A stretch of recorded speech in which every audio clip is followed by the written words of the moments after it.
এই মিডিয়া মালিক যারা রয়েছে, মিডিয়া যারা সম্পাদক রয়েছে, এই সম্পাদকগুলো এখন দালালি শুরু করেছে।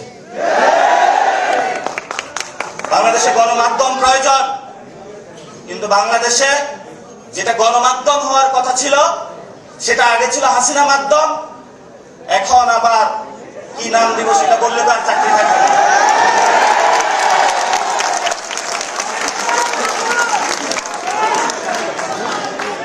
এটা গোয়েন্দা সংস্থা বাংলাদেশে ডিজিএফআই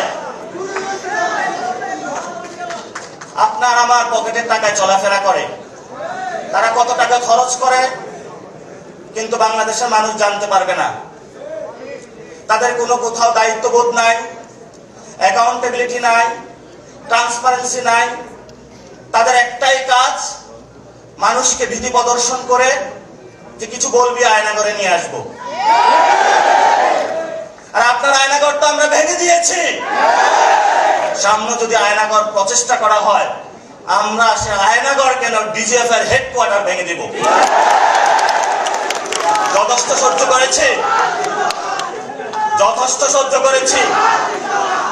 বাংলাদেশে যদি ডিজিএফআই থাকতে হয়, অবশ্যই এটা সংস্কার করতে হবে। যদি সংস্কার করতে না পারেন, ট্যাক্সের টাকা নিয়ে যদি গুলিতাক করেন বাংলাদেশের মানুষের প্রতি, 18 কোটি মানুষ এখনো ঘুমায় নাই। কয়টা অস্ত্র ত্যাগ করবেন? কয়জনকে মারবেন?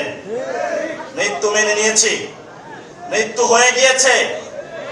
এখন যতবার মারবেন ততবার আমাদের পুনর্জন্ম হবে আবু সাঈদ হয়ে। আসসালামু আলাইকুম। ভিডিওটি লাইক করুন এবং কমেন্ট করুন। ধন্যবাদ। আসসালামু আলাইকুম।